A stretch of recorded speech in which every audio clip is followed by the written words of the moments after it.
Hey, mighty peeps!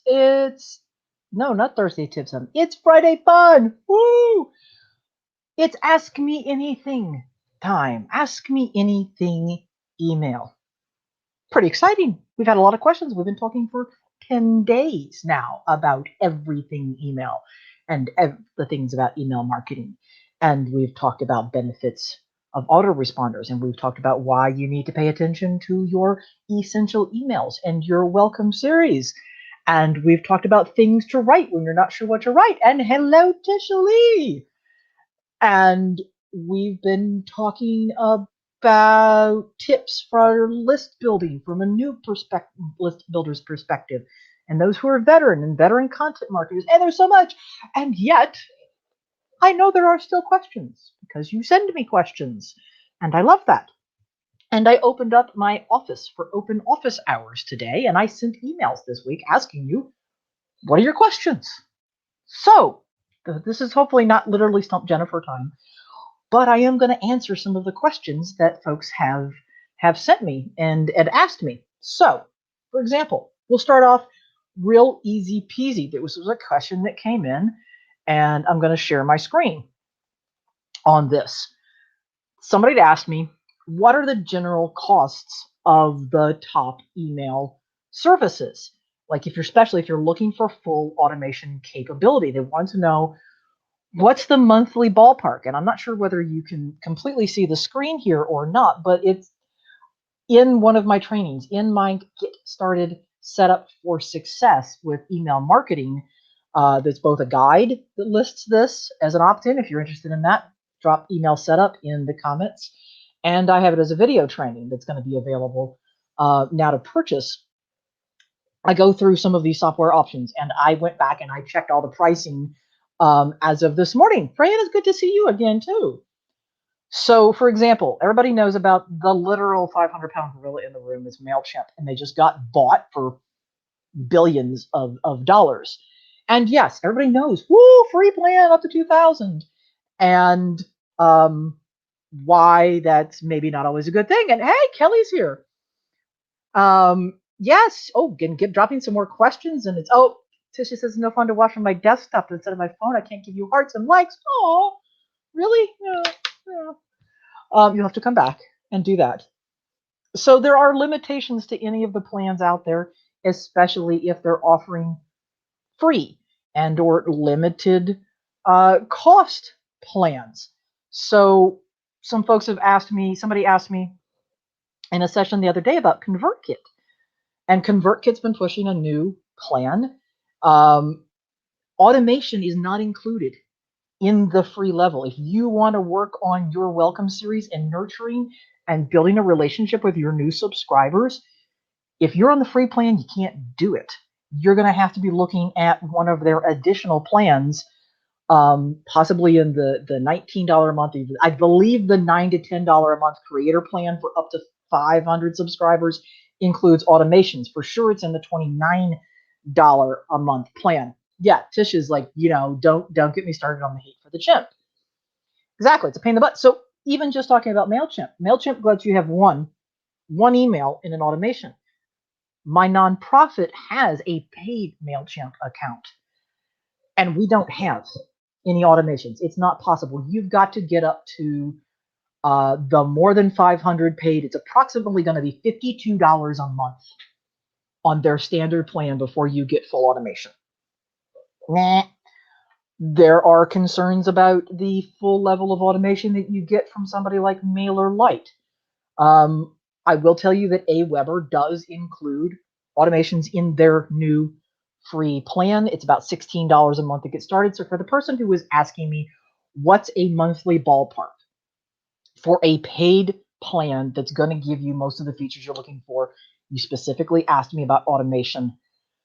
Possibly the lowest I know of are the $9 a month on Active Campaign and the $9 a month on the ConvertKit Creator plan. You're probably going to be spending somewhere more in the line of $15 to $20 a month getting started. So those are some of those questions. And if you want it, I'll send you the chart, and it lists all of that out. Another question that was asked was, do I really own my email list? Can I get my email list from my email service provider, or do they own it?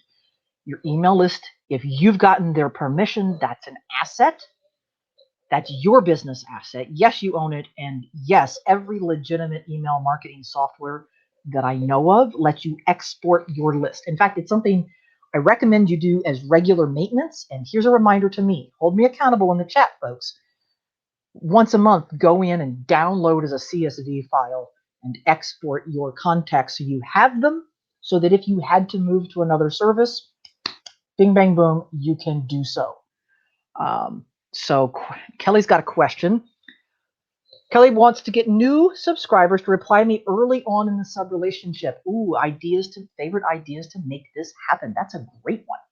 And actually, literally asking people to reply. One of the emails we talk about in the 5 essential emails to build connections and to have a welcome series is asking them questions. It's literally getting them to click, to reply. You want to open a dialogue. It's short, it's sweet, it's simple. It's, if you want, and also because tracking links is really important, you could something like, which one of these 3 things are you most interested in? Would you be interested in, maybe there's something you want to, are you interested in this topic? Is this really grabbing you? Ask them to reply. And you'll be surprised by the number of people who actually do reply. One of those things, it's literally just, hey, I want to have a chat. I read all of my own emails. And make sure you call it out. Make sure you don't bury that in the text of those first emails. Make it a button. You could use a silly GIF or something like that, but definitely give them some love. And by replying and answering back when they email you, you show that, yes, you're really a person on the other end. You're going to have a dialogue there, which is awesome. I got a question last night about related to, do you really own your list and choosing the right services, which was, they asked, should I have a backup or a second email service? And the discussion went something like, for when things go wrong with my primary, my emails don't send, or there's downtime, and I'm worried that I'm missing a day or opportunity to send an email. And that just sent off all the red flags. And I'm like, oh no, you don't need a backup email service. You need a better first email service. That's one of the concerns. If you've gone with one of the newer email marketing services, you got a deal on Stack Social, you got a deal on AppSumo, maybe you picked up, I'm not even going to say their names, because they literally got blocked for more than a year because of deliverability issues, because of spammers. That's a problem. That's a red flag that there's something wrong potentially with that email company, and that maybe you want to be considering having a different primary.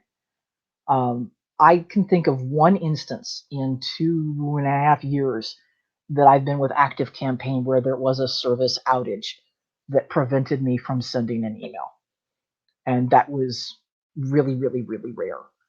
That you want to be checking, and there are places where you can check deliverability and email reputation of the company that you are considering to make sure that it's really high, in the high 90%. And if they're not, ask questions, because then I would consider for you to be with somebody else. And when this person had asked me, like, well, maybe I should have ConvertKit as a backup. I'm like, maybe you should have ConvertKit as a primary if that's the service you're thinking of. Because there's a downside to those newer ones like that. Somebody had asked me, is it okay to add someone to my list if I got their business card at a networking event? Well, no, not really. They gave you their business card to have a personal contact so you can have a one-to-one follow-up, and you should do that. But that is not considered explicit permission for marketing emails. It's certainly not in some other countries, not in Canada, not in Europe. And it's really questionable for most services in the United States either. And no, writing send me emails on the back of a card is, no, that's generally not enough. But do send them a personal email with a follow-up. Follow up on your conversation where you met them, how lovely it was. Tell them you send regular emails about X, Y, and Z, and share the link to your free gift. Or at the very least, get explicit permission to be added to your marketing emails list. But it's really better and completely safe if you get them to opt in. And here's the other thing. I actually have, you can't read it, but on the back of one of my business cards when I used to hand these out, I have the link to an evergreen free gift on the back of my card. And if you use like a bit.ly or a pretty link or something like that, you can redirect it to whatever your new free gift is. I know some people who use, instead of pictures on their cards, they use a QR code and it goes to a landing page. I have also gone to events and I've used the mobile app for Active Campaign and had them enter their information right there on my iPad. Now everybody's legit signed up and we're all good to go. Oh, I think this is a good question from Tisha. We're pretty high on open rate. When I moved to Active Campaign, a bunch of my subscribers carried over, have never opened an email in their system. Should I just delete them? It's a really good question and a really tough question, especially right now. If they're legacy subscribers, which means that they carried over from a list probably before the major changes in open rates of the last 12 or so months, then there's a pretty good chance that they truly are inactive. And you can run, there's a recipe, there's an automation in Active Campaign. I actually just went over this. I had a account review with Active Campaign about 10 days ago. And we talked about running the engagement campaigns and making checks and basically looking for people who have clicked on something, potentially an opened something, visited a site, any of those tracking measures within, say, the last 90 days, 60 days. And if not, you might even consider moving them to a segment where you just check in and say, hey, are you still there? Knock, knock, knock. And if not, then yes, deleting them because you don't want to keep paying for contacts that are never actually opening. However, this gets to another question that I've been asked about open rates. And I did an entire video earlier in the month of September. I'll try to link to it in the comments. All about, it was my soapbox rant on open rates and why they're a crap measurement of email marketing success. But the question somebody else came in is like, is literally nobody really opening my emails?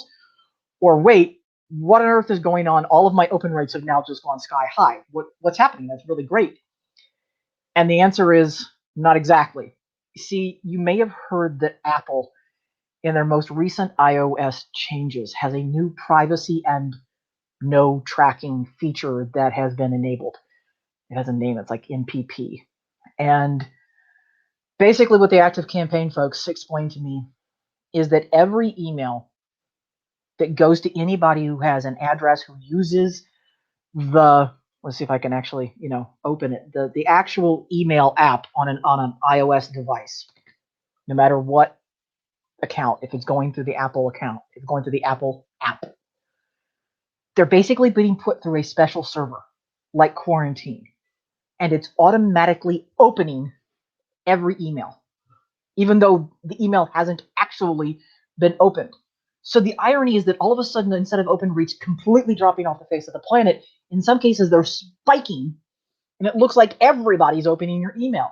Well, no, the 50% of your audience that is an iOS app user for email, Apple is now basically fake opening every email that it's going going through, and it's going to really screw around with open rates for a little while.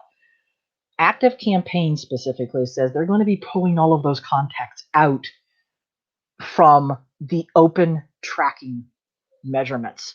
They're going to basically discount every iOS-based email reader and not count all of those fake opens.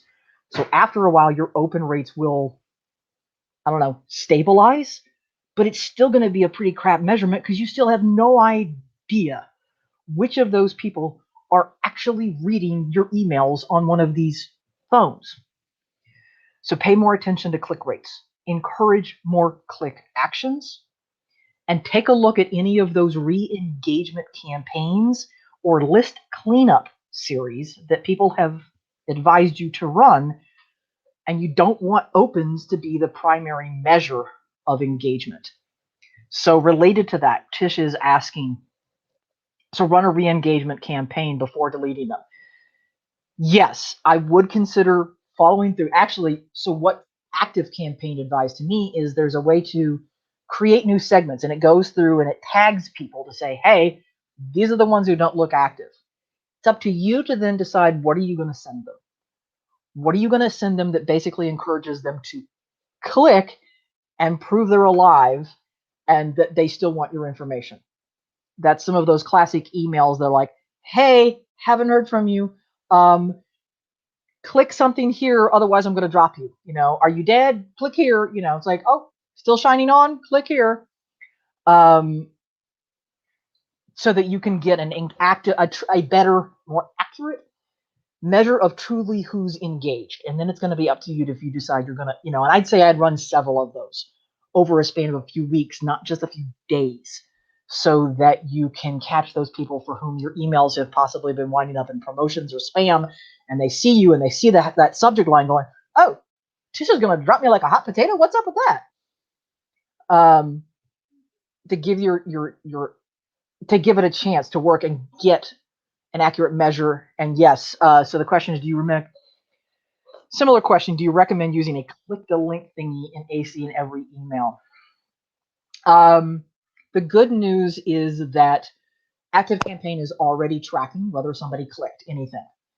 I'm beginning to think, and this is going to be an experiment that I'll start running probably later this quarter, because we need to have a little bit more of the whole Apple updates roll out more, where I probably will set up an automation to apply tags to those who clicked any link in any email within a given period of time. Yeah, click a link thingy. Hey, Lisa, is that a technical term? Yes, I am all about completely technical terms today. 4 hours of sleep and this is lunch. So I believe the more official tip is a link click action trigger. Click a link thingy works just as well for me if we're going to explain this to each other. So yes, Tisha, I think I'm going to set up something that will start creating new segments in buckets of everybody who clicked something in the last 60 days, everybody who clicked something way before that. And that's one of the powers of automation, is that I don't have to figure out who clicked something. Active Campaign is going to go figure out who did the clicking for me. Sidebar. I've been running a lot of emails lately to tell you about all of these videos, and to tell you about email, and to tell you about the webinar October 5th. This is where I get to show the banner about that's the wrong banner. The banner for the webinar on October 5th, the masterclass, where we're going to be going over the 5 essential emails that you need to send, the very first ones that you send to your new subscribers to build that relationship. And in all of the emails that I've sent out for probably the last 2+ weeks, there's a link click thingy that's getting applied behind the scenes. If you've clicked any of the video links, if you've clicked the webinar link, if you've clicked any of the links that are about email, certain tags are getting applied to you in the Active Campaign contact list to let me know you have specifically shown interest and you want the email thing. So you're going to now be in the segment that I can send you the reminders about more email stuff. The same way that I can have segments that remind people about the Trello stuff, or the content repurposing stuff, or the next thing that's coming up. So yes, Fran and Tisha, there's going to be a whole lot of things said today because there's just not enough brain cells left. And Lisa's registered. That's awesome. Yay. Yay. So keep working on your compelling, enticing subject lines. That was a topic of one of the other videos in this series for the last 10 days. Be sure you go back and check that out for the 6 key types of elements to be in an email subject line to help get it opened. I'm getting distracted because somebody just walked outside my office window, which is unusual because that's the middle of the front yard. No, it wasn't a squirrel. So, um, let's see, other questions that were sent to me. So I got an interesting. It was a really interesting question about the fine line between being too personal and oversharing and being too cold and standoffish. And I think this is really important to just talk a little bit about because it's so crucial when you're building that relationship. And Kelly asked it about how do we get engagement? How do we get people interested? How do we actually build a relationship with new people to our email community? And the person who sent that to me said this was the story shared by a mighty pal. She's like, there's been some business owner whose list I'm on. She's always been all about the sales, and they're pretty much promotional emails. And she's like, okay, I stay on the list because every now and then I want to know what's going on. She's like, and clearly they've gotten some advice from somebody that says, hi, you need to be more personal and you need to share stories beyond your work. Connect with your email list. And she's like, so now their email format feels totally awkward and totally inauthentic, and there's all kinds of out of place personal stuff. And this person is like, this isn't relevant to me, and it's not why I sign up for emails, and it just feels, icky. And she says, but sometimes she gets emails from somebody else who shares stories, and it's totally natural, and it draws her in, and it leads artfully to their work and to their offers. And how do you get to that happy medium? A bit like how do you get to Carnegie Hall? Practice. um, I don't overshare, but I'm sure there are some people who are like, why is Jennifer talking about the weather again this week? Um, or there are people who know about my grilling and my sports love, and maybe that's probably a good thing. The people who are my best relationships in my email community probably resonate with the fact that I share those little stories. And it's taken time and practice and writing this stuff out. I write everything in Word. I write everything in Word or a Google document, but usually it's Word before I go over inside of ActiveCampaign. One, so that the email software doesn't eat my emails, because it happens. It's happened on every system I've ever been in: MailChimp, Aweber, Drip, ActiveCampaign. It happens occasionally. So I have that as a backup, and I know what I've written. And also I can go back and read it and go, does that flow in and make sense, or did I just cram something in there because I felt I just couldn't launch right into whatever I was going to say? And sometimes you just launch into whatever it is that you've got to say. I reminded my people today that I was doing open office phone hours. I'm not going to tell you a story about that. I'm going to say, hey, we're starting in 30 minutes. Here's the link. It's only happening now live until the time it was. GIF, here, see you later. There was another email where shorter story about how total last minute party invite. It's practice. It's getting into a flow and being more the you that you are.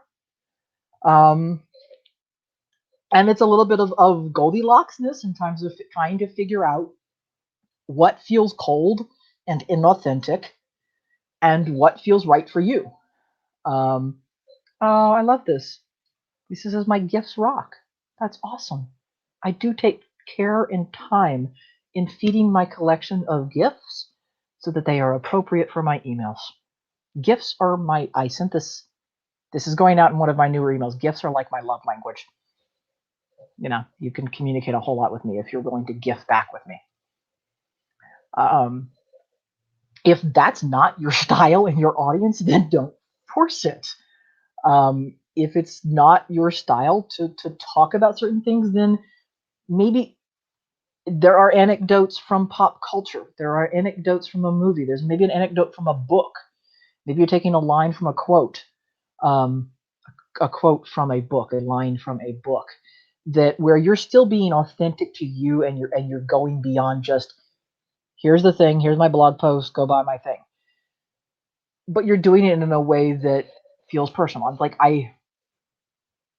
I know people that are like, you know what, I'm going to write emails and you're never going to hear about my kids. Fine. And you're not going to hear about my husband. Fine. I don't need to hear about your diet. I don't sell diet products. I don't need to hear about it. And then for others, their community wants to know about everything.